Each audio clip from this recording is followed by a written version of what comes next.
My name is Diane Mitchell, and for 12 years, I've been the most faithful member of Covenant Grace Baptist Church. I lead Sunday worship. I organize the women's ministry. I counsel teenage girls about purity and making godly choices. I never miss a service. My life is an open book, or so everyone thinks. But last Sunday, August 16, 2009, when I walked up to the platform to lead worship, I saw her, sitting in the front pew, right there in the center. A young woman I'd never seen before, maybe 22 years old, with my eyes staring back at me. And in that moment, standing in front of 400 people with a microphone in my hand, I knew. I knew exactly who she was. And I knew that everything I'd built for the past 22 years was about to crumble. But I'm getting ahead of myself. Let me start at the beginning, because you need to understand why I did what I did, why I kept the secret, why I let everyone believe I was someone I wasn't. I was born Diane Marie Washington in 1971, in a small town in Georgia where everybody knew everybody's business. My father was Deacon Robert Washington. My mother was Caroline Washington, head of the Mother's Board at our church. We were one of the founding families. Respectability wasn't just important in my family. It was everything. From the time I could walk, I was in church, Sunday morning, Sunday night, Wednesday Bible study, youth choir, vacation Bible school. My mother used to say, "Diane, the Washington name means something in this community. We don't give people anything to talk about." I was the good girl, straight A's, youth choir president, never missed curfew, never talked back. I did everything right. Until the summer I turned 16. His name was Marcus. He was 19, home from college for the summer, visiting his grandmother who lived 3 streets over from us. He was handsome, charming, and he paid attention to me in a way no one ever had. He said I was beautiful. He said I was special. He said he loved me. I believed him. It happened once, just once, in his grandmother's basement while she was at choir practice. I was terrified the entire time, but he kept saying it was okay, that he loved me, that this is what people who love each other do. 2 months later, I missed my period. Then another. By the time I worked up the courage to tell my mother, I was 3 months pregnant. I'll never forget that conversation. We were sitting at the kitchen table, just the 2 of us. My father was at a deacon's meeting. I'd practiced what I was going to say 100 times, but when the moment came, all I could do was cry and say, "Mama, I'm pregnant." The look on her face, it wasn't anger, it was worse. It was devastation. Like I'd killed someone. Like I'd destroyed everything she'd worked for. She didn't yell. She just sat there for a long time, staring at her hands. Then she said, very quietly, "Does anyone else know?" "No, ma'am." "And the boy?" "He went back to college. I don't think he's coming back." She nodded slowly, her jaw tight. "All right. Here's what's going to happen. You're going to go stay with your Aunt Ruth in Tennessee. You'll finish the pregnancy there. The baby will be adopted. And when you come home, we will never speak of this again." "But Mama, there is no but, Diane. Do you understand what this would do to our family? To our name? Your father is a deacon. I lead the Mother's Board. Your brother is applying to seminary. One mistake, and you want to destroy all of that? It's not just a mistake," I whispered. "It's a baby. It's a consequence," she said, her voice hard. "And we are going to deal with it the way decent people deal with these things, quietly, with dignity. The Washington name will not be dragged through the mud because you couldn't keep your legs closed." I flinched like she'd slapped me. That night, my father came into my room. He didn't say much. Just told me I was going to Tennessee in the morning, and that he was disappointed, but he still loved me. Then he left. I cried until there were no tears left. The next day, before the sun came up, my mother drove me 4 hours to Aunt Ruth's house in a small town outside of Nashville. Aunt Ruth was my mother's older sister, widowed, no children of her own. She was kind, but distant. She didn't ask questions. She just showed me to the small bedroom at the back of the house and said, "You'll stay here until the baby comes." For 6 months, I lived in that house like a ghost. I didn't go outside much. I didn't talk to anyone. Aunt Ruth homeschooled me so I wouldn't fall behind, but mostly I just sat in that room, feeling the baby move inside me and wondering what I'd done to deserve this punishment. I talked to her, though. The baby. Late at night when Aunt Ruth was asleep, I'd put my hands on my belly and whisper, "I'm sorry. I'm so sorry I can't keep you, but I hope whoever takes you loves you the way I would have." On March 14th, 1987, my water broke at 2 in the morning. Aunt Ruth drove me to the hospital, and 12 hours later I gave birth to a baby girl, 6 pounds, 4 ounces. Perfect. They let me hold her for 10 minutes. 10 minutes. I counted every second. I memorized her face, her tiny nose, her perfect little fingers, the way she made a small sound like a kitten when she yawned. I kissed her forehead and whispered, "I love you. I will always love you. I'm sorry." Then the social worker took her away. I signed the papers. Closed adoption. No contact. No information. It was like she never existed, except she did exist, and I felt like part of me had been ripped out and I'd never get it back. I went home 2 weeks later. My mother picked me up, and on the drive back she said, "What happened in Tennessee stays in Tennessee. You understand? You have your whole life ahead of you. You can still make something of yourself. But only if you let this go." Let this go? My voice was hollow. "Mama, I had a baby. Your granddaughter. How am I supposed to just let that go?" "You do what women in our position have always done," she said, her eyes on the road. "You survive. You move forward. You don't let one mistake define you." So that's what I did. I survived. I graduated high school. I went to college. I got a degree in education. I came back home and got a job teaching at the elementary school. I joined the young adult ministry at church. I dated occasionally, but nothing serious. I threw myself into serving God, like somehow if I was good enough, worked hard enough, maybe I could earn back what I'd lost. When I was 26, I was asked to lead the youth choir. At 30, I became the worship leader. At 35, I started the women's ministry. Everyone called me Sister Diane, the woman who had it all together, who loved Jesus, who was devoted to the church. No one knew.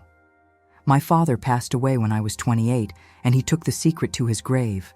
My mother never spoke of it. Aunt Ruth died 6 years ago. As far as anyone knew, I was exactly who I appeared to be, a godly, virtuous woman who'd never stumbled. But every year on March 14th, I'd lock myself in my house and cry. I'd wonder where she was, if she was okay, if she was happy, if she ever thought about me. I told myself she was better off, that she had a good family who could give her everything I couldn't, that I'd done the right thing. I almost believed it. And then, 22 years later, she walked into my church and sat in the front pew. I should have known something was different that Sunday. I woke up with a strange feeling in my chest, like something was about to shift, but I ignored it. I got dressed in my usual Sunday best, a navy blue dress with a modest neckline and my grandmother's pearl earrings. I drove to church early, like I always did, to run through the worship set with the musicians. Everything was normal. We rehearsed 3 songs. I greeted people as they arrived. I smiled, I hugged, I asked about sick relatives and job interviews and new babies. This was my life. This was who I was. Service started at 11. I was backstage, waiting for Pastor James to finish the announcements so I could come out and lead the first song. That's when Sister Renee, my best friend and the church secretary, grabbed my arm. "Girl, there's somebody out there asking about you," she whispered. "Who?" "I don't know." "Young woman. She came in right before service started. Asked the usher where you'd be sitting. When he told her you'd be on stage, she went straight to the front pew. She's just sitting there, staring at the platform." My stomach tightened. What does she look like? 20-something. Pretty. Looks nervous. Renee studied my face. "You okay?" "You look like you've seen a ghost." "I'm fine," I lied. Probably just someone visiting from another church. But I wasn't fine. Because something in my spirit knew. Before I even walked out on that stage, before I even saw her face, I knew. Pastor James finished the announcements. The lights dimmed slightly. The musicians started the intro to "Great is Thy Faithfulness."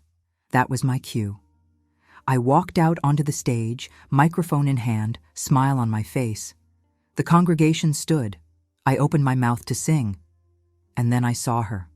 Front pew, center seat. A young black woman in a simple yellow dress, her hair in natural curls, her hands folded in her lap. She wasn't singing. She wasn't looking at her bulletin. She was looking directly at me. And her eyes. God, her eyes were my eyes. The same shape, the same dark brown, the same way they tilted slightly at the corners. My voice cracked on the first word. I cleared my throat, tried again. The musicians covered for me, stretching the intro. I forced myself to look away, to focus on someone else, anyone else. But every time I glanced back at the front, she was still there, still watching, still waiting.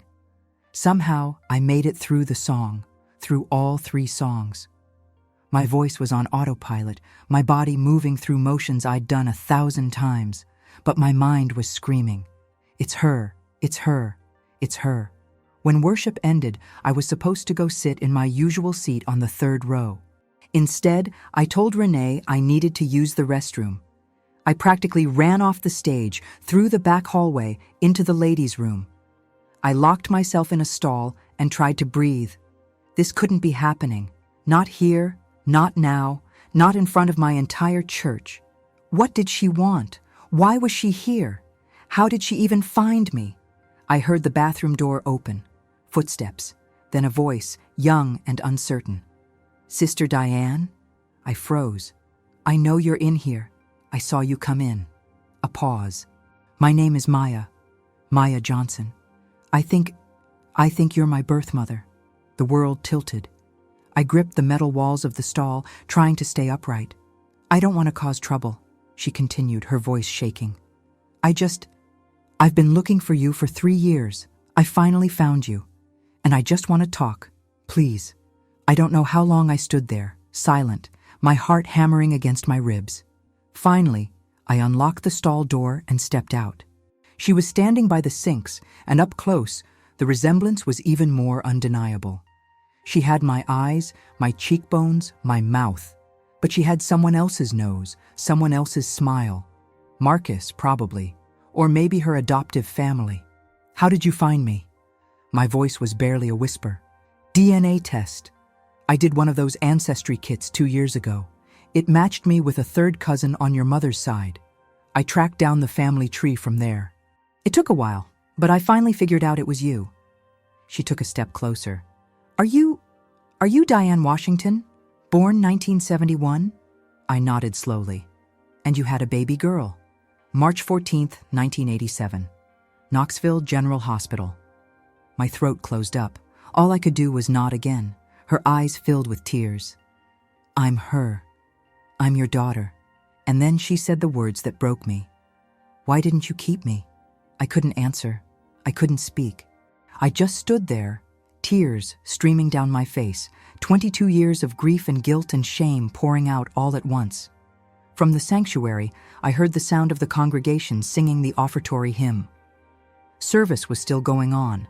I was supposed to be out there. But instead, I was in a church bathroom, face to face with the daughter I'd spent 2 decades trying to forget. "I'm sorry," I finally choked out. "I'm so sorry." Maya wiped her eyes. "I don't need you to be sorry. I just need to understand. I had good parents. They adopted me, raised me, loved me. But I always felt like there was something missing. And when I found out I was adopted, I needed to know why. I needed to know who you were. If you ever thought about me.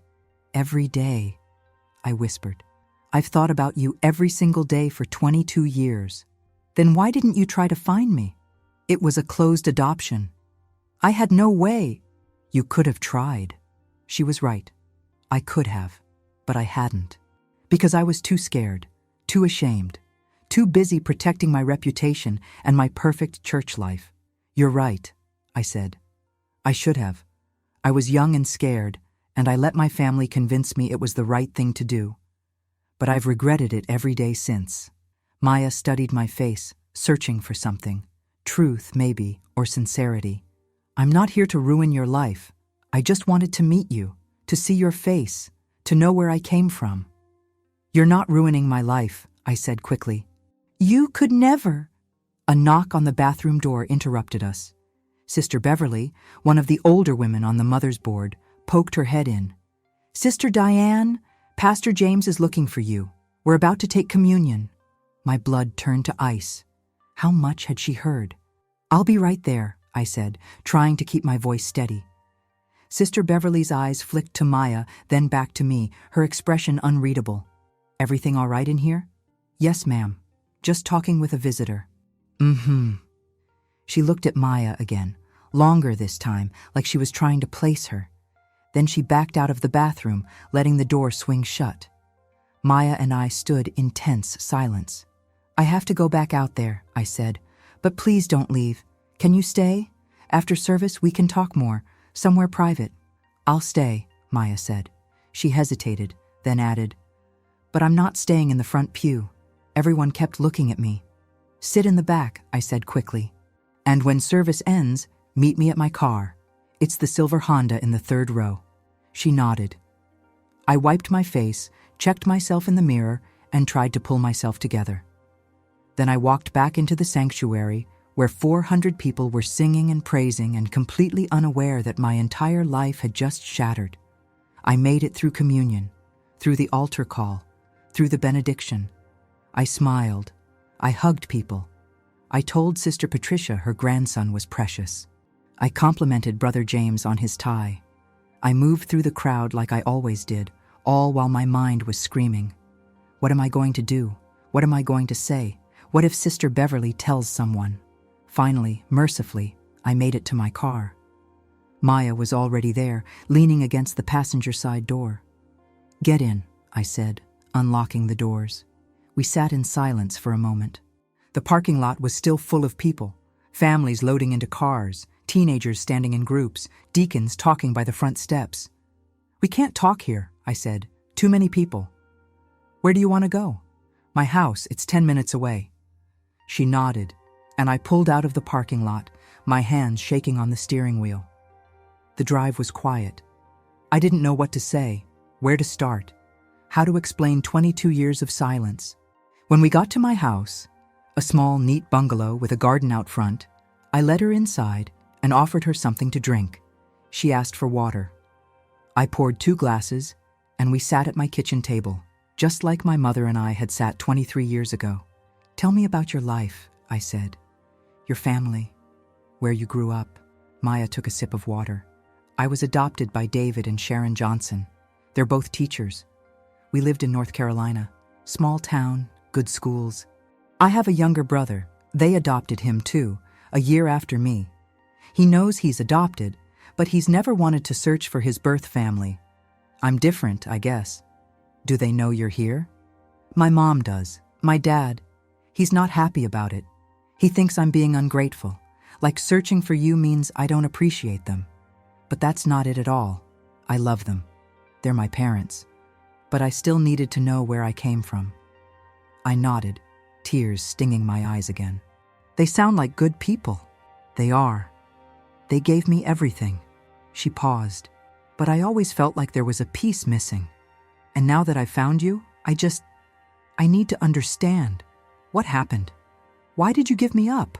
So I told her everything about Marcus, about getting pregnant at 16, about my mother's reaction and the trip to Tennessee, about holding her for 10 minutes and then having to let go, about the closed adoption and the years of silence and grief. I was 16 years old, I said, my voice breaking. I wanted to keep you. I begged my mother to let me, but she said it would ruin our family, that I'd ruin my life and yours. She made me believe that giving you up was the most loving thing I could do. Did you ever try to find me? I shook my head, ashamed. No. I told myself it was impossible. But the truth is, I was scared. Scared of what I'd find. Scared that you'd hate me. Scared that you'd have a perfect life and I'd just mess it up by showing up. Maya was quiet for a long time. Then she said, I don't hate you. I'm angry. I'm confused. But I don't hate you. You have every right to be angry. I do. She looked at me, really looked at me. But I also get it. You were a kid, and from what you've told me, your mother didn't give you a choice. I should have fought harder. Maybe. But you can't change it now. She took another sip of water. So what happens now? That was the question, wasn't it? What happened now? I don't know, I admitted. It's a lot. I know. I'm sorry I showed up at your church like that. I just didn't know how else to reach you. I tried calling, but your number's unlisted. I tried writing, but I didn't have your address. Coming to church seemed like the only way. It's okay. I understand. I hesitated. But you need to know something. Nobody at that church knows about you. Nobody knows I had a baby. As far as they're concerned, I've lived a perfect, sinless life. Maya's eyes widened. You never told anyone? My mother made me promise. She said it would destroy our family's reputation. So I kept the secret. And after she died, it just seemed easier to keep it buried. But you teach at that church. You lead worship. Don't you feel like you're lying to them? Every single day, I whispered. But I didn't know how to tell the truth without losing everything. Maya leaned back in her chair, processing. So what are you going to do? Are you going to tell them? I don't know. If I tell them, they'll never look at me the same way. They'll think I'm a hypocrite. They'll think I've been lying to them for years, which I have. But if you don't tell them, you're still lying. She was right, and I hated it. Can I ask you something? Maya said. Anything. Do you regret it? Giving me up? I didn't even have to think. Every single day. It was the worst decision I've ever made. But I also don't regret that you got a good family, that you had parents who loved you. I wish I could have been part of that. Maya's eyes filled with tears again. I wish you could have been too. We both cried then, sitting at my kitchen table, 22 years of loss between us. After a while, Maya wiped her face and said, I should probably go. My mom's expecting me to call. Will you come back? I asked, desperate. Can we see each other again? I'd like that, she said. But I'm only in town for a few more days. I live in Charlotte now. I'm in grad school. What are you studying? Social work. I want to work with adoptees and birth families, help them navigate reunions like this. Of course she did. Of course my daughter, brilliant, compassionate, would choose a career helping people like us. I'm proud of you, I said. I know I have no right to say that, but I am. She smiled, small but genuine. Thank you. I walked her to the door, and before she left, she turned and said, I meant what I said. I don't want to ruin your life, but I do think you should tell them, not for me, for you. Because living with a secret like this, it's exhausting, isn't it? It is, I admitted. Then maybe it's time to let it go. She hugged me, quick, awkward, but real. And then she was gone. I stood in my doorway, watching her drive away, and I knew she was right. I couldn't keep living this lie. But I also knew what telling the truth would cost me. Everything. The next morning, I went to work like normal. I taught my Sunday school class. I led women's Bible study on Tuesday night. I smiled and laughed and pretended everything was fine. But inside, I was falling apart. Sister Renee noticed. On Wednesday, she pulled me aside after Bible study and said, Okay, what's going on? You've been weird since Sunday. I'm fine. Girl, don't lie to me. I've known you for 12 years. Something's wrong. I wanted to tell her. God, I wanted to tell someone. But I couldn't. Not yet.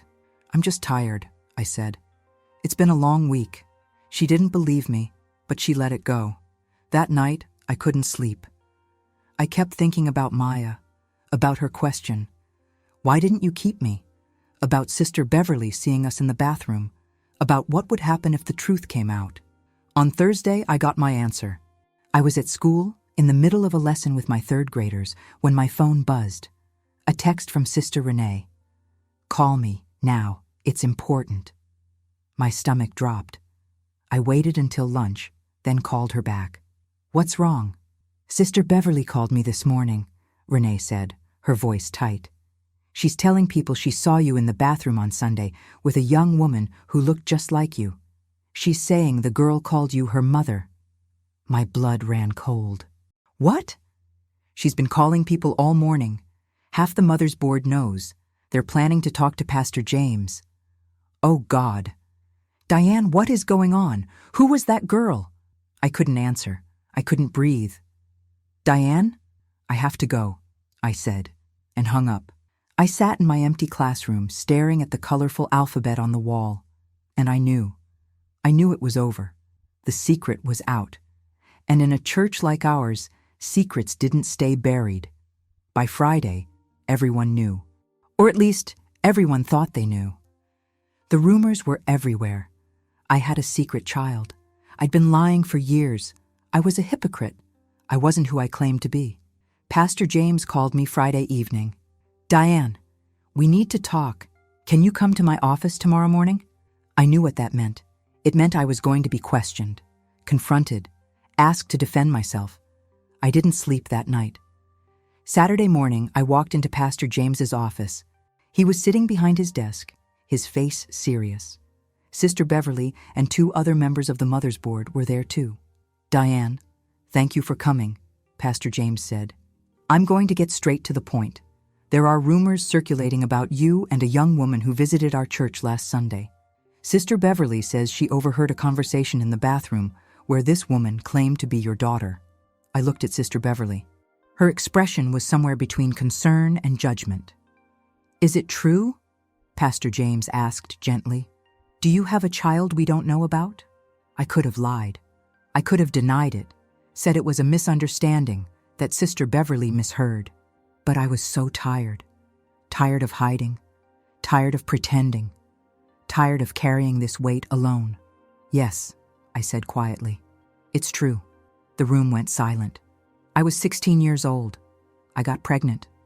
My family sent me away to have the baby. I gave her up for adoption. She found me a few weeks ago. That's who was at church on Sunday. Her name is Maya.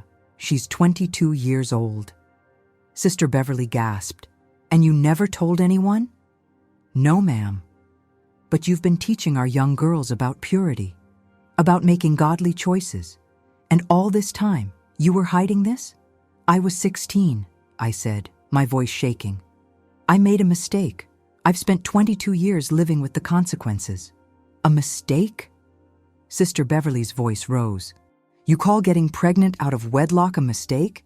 And then lying to this church for over a decade? That's just a mistake?" "Sister Beverly," Pastor James said, holding up a hand. "Let her finish." I took a breath. I'm not saying what I did was right. I'm saying I was a child who made a choice I've regretted every day of my life. And yes, I kept it secret because I was ashamed, because I was told that if anyone knew, I'd be ruined. So I hid it. And I've been hiding ever since. "But you teach Sunday school," one of the other board members said. "You counsel young women. How can you do that when you've been living a lie?" "Because I know what it's like to make a mistake and be punished for it forever," I said, tears streaming down my face now. "I know what it's like to be judged and shamed and told you're not good enough. And I didn't want any other girl to feel the way I felt." Pastor James leaned back in his chair, his expression unreadable. "Diane, I appreciate your honesty, but you have to understand, this puts the church in a difficult position. You've been in leadership for years. People look up to you, and now they're going to feel betrayed." "I know. The question is, what do we do now?" Sister Beverly didn't hesitate. "She needs to step down from leadership, immediately. We can't have someone in a teaching position who's been lying to the congregation." I felt like I'd been punched in the stomach. "Is that really necessary?" I asked, my voice breaking. "I made a mistake when I was a child. Does that mean I can't serve God now?" "It means you can't lead," Sister Beverly said firmly. "Leadership requires integrity, and you've proven you don't have that." Pastor James sighed. "I'm going to need some time to pray about this. Diane, I'm not making any decisions today, but I do think you need to step back from your duties for now. Take some time. Let people process this." "And then what?" I asked. "Do I get to come back? Or am I just done?" "I don't know," he said honestly. But I do think you owe the congregation an explanation. They deserve to hear your side of the story." My heart sank. He wanted me to stand in front of the entire church and confess, to expose my shame publicly, to let everyone see me for who I really was. But maybe that's what I needed to do. Maybe it was time to stop hiding. "Okay," I said quietly. "I'll tell them. This Sunday." During service, Pastor James nodded. "I think that's the right decision." I stood up, my legs shaky. "Am I still allowed to attend service tomorrow? Or am I banned?" "Of course you're not banned," Pastor James said. "You're still part of this church. You're still our sister." Sister Beverly didn't look convinced, but she didn't argue. I walked out of that office feeling like I'd just lost everything. My position, my reputation, my identity. Everything I'd built was crumbling, just like I'd known it would. That night, I called Maya. I told her what happened. I told her I was going to tell the church the truth. "Are you sure?" she asked. "That's going to be really hard." "I know, but you were right. I can't keep living with this secret. It's destroying me. Do you want me to be there when you tell them?" I hesitated. Part of me wanted to protect her from the fallout. But another part of me, the part that had been alone for so long, wanted her there, wanted someone in my corner. "Yes," I said. "I'd like that." "Then I'll be there," she said. "Front pew, center seat." I laughed through my tears. "Thank you." Sunday morning came too fast. I got dressed in a simple black dress, no jewelry except my grandmother's pearls. I looked at myself in the mirror and barely recognized the woman staring back at me. I drove to church early. The parking lot was already full. Word had spread, and everyone was coming to see the show. I saw Maya waiting by the front door. She was wearing the same yellow dress from the week before. When she saw me, she walked over and took my hand. "You ready?" she asked. "No," I said honestly, "but I'm going to do it anyway." We walked into the sanctuary together. The room went silent. Every eye turned to us. I felt the weight of their judgment, their curiosity, their betrayal. Maya squeezed my hand. "I'm right here," she whispered. Then she walked to the front pew and sat down. I went backstage where Pastor James was waiting. "You sure you want to do this?" he asked. "I have to," I said.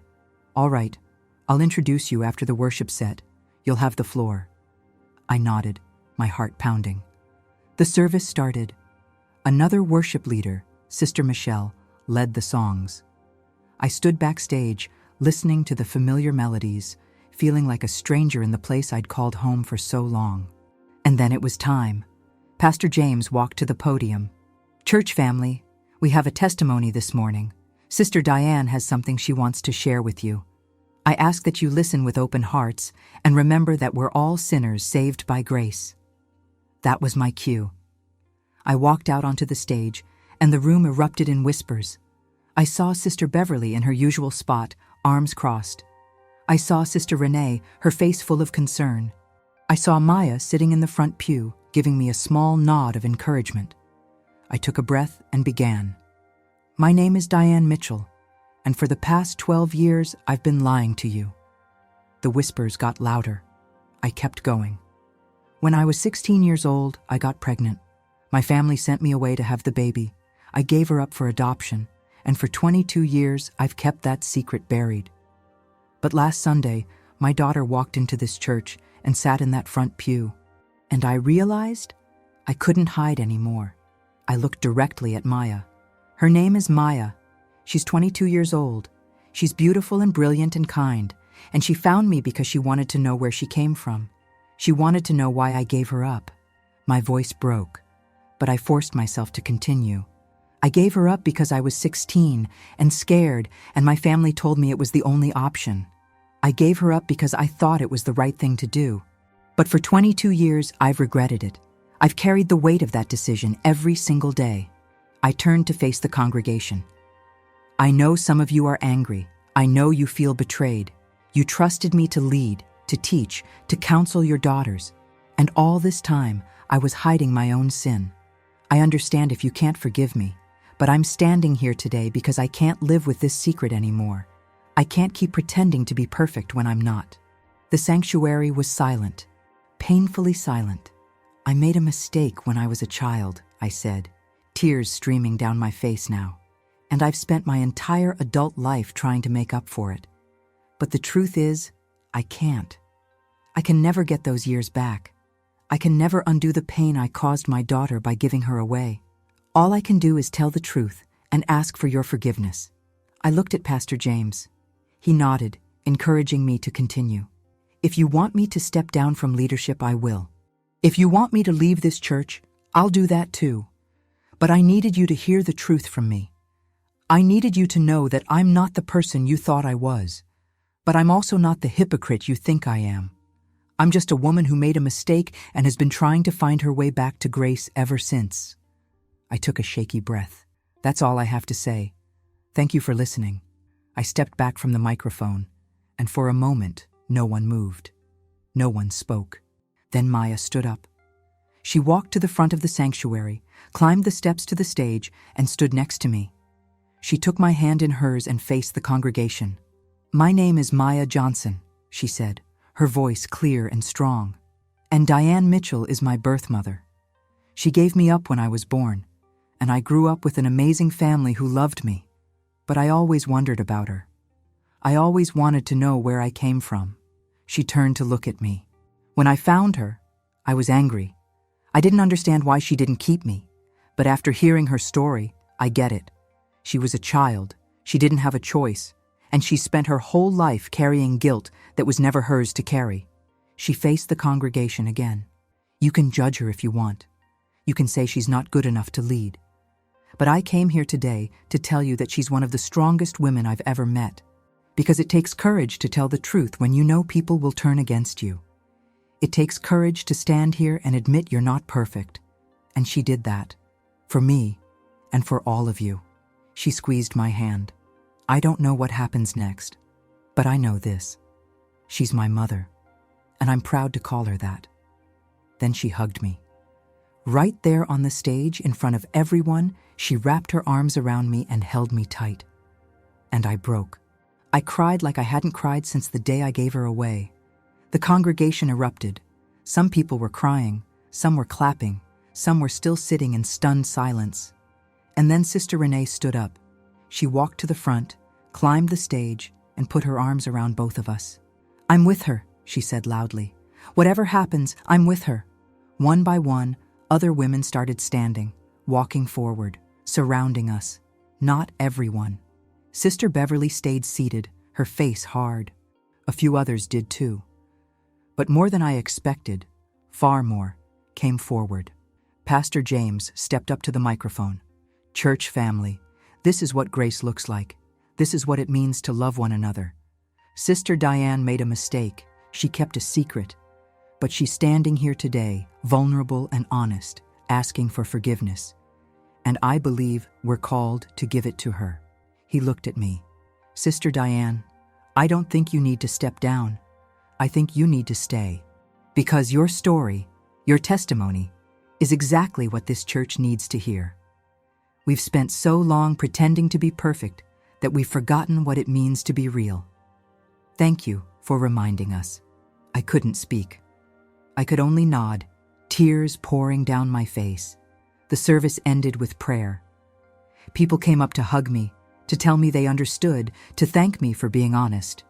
Not everyone. Some people walked past without looking at me, but enough did. Enough that I knew I wasn't completely alone.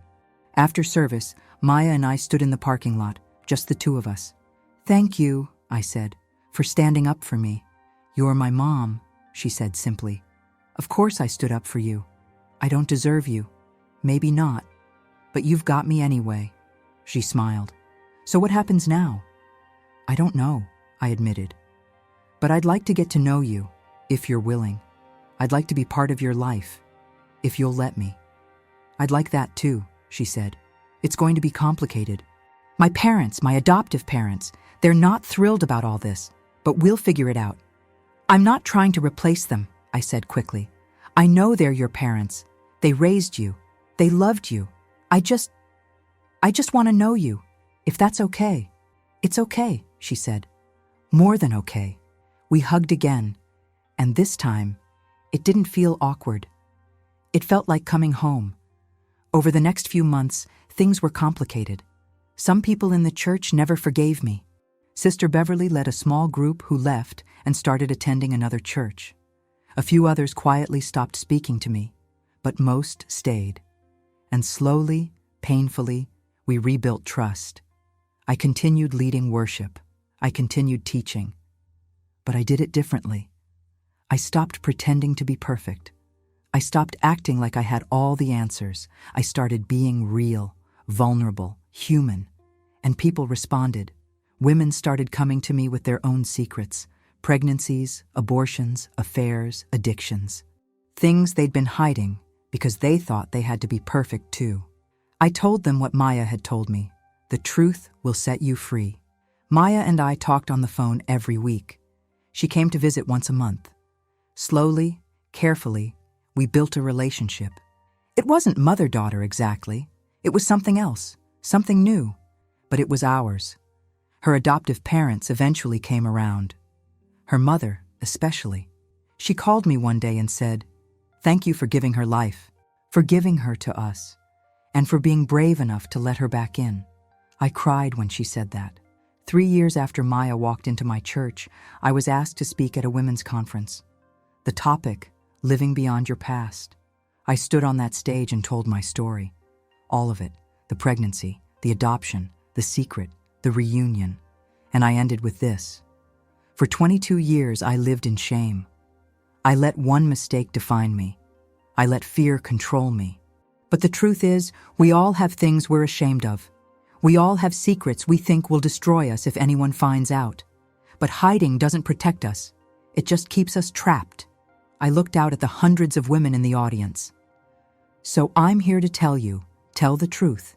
Be honest, be real, because the people who truly love you won't leave when they see your scars. They'll love you more for having the courage to show them. After that conference, my inbox was flooded with messages. Women thanking me, sharing their own stories, telling me I'd given them courage to be honest. And I realized this was why it happened. This was why Maya found me. This was why my secret came out. Not to destroy me, but to free me and to help free others. I'm not saying it was easy. I'm not saying everything turned out perfect. Some relationships were damaged beyond repair. Some people will never see me the same way. But I'm free. Finally, after 22 years, I'm free. And I have a daughter, a beautiful, brilliant daughter who chose to forgive me, who chose to know me, who chose to call me Mom. That's more than I ever thought I'd have, and it's more than enough. Sisters, if you're listening to this and you're carrying a secret, something you think will destroy you if anyone finds out, I want you to hear me. You are not your worst mistake. You are not defined by your past. God's grace is bigger than your sin, and there are people who will love you even when they know the truth. It might cost you. It might be painful. But living in truth is always better than hiding in shame. So tell your story, own your truth, and trust that God can redeem even the parts of your life you thought were beyond saving, because He did that for me, and He can do it for you too. If this story touched your heart, I need you to do 3 things. First, hit that like button. Let's tell YouTube that stories of real faith, real struggle, and real redemption matter. That women deserve to tell their truth without shame. Second, drop a comment. Tell me, what secret are you carrying? What truth do you need to tell? You don't have to share details. Just let me know you're out there, because I promise you, you're not alone. And your story matters. Third, subscribe to this channel and hit that notification bell. Every Wednesday and Saturday, we share stories of African American women in the church, stories of faith tested, secrets revealed, and grace that's greater than our shame. Stories that remind us we're all broken, and that's okay. Share this video with a sister who needs to know she's not defined by her past, a sister who needs permission to be honest, a sister who needs to know that redemption is real. Welcome to the Sister Circle, where we tell the truth, heal together, and refuse to let shame win. Until next time, remember this: You are not your worst mistake. Your story is not over, and God's grace is bigger than anything you're hiding. Now let's talk in the comments. I want to hear from you.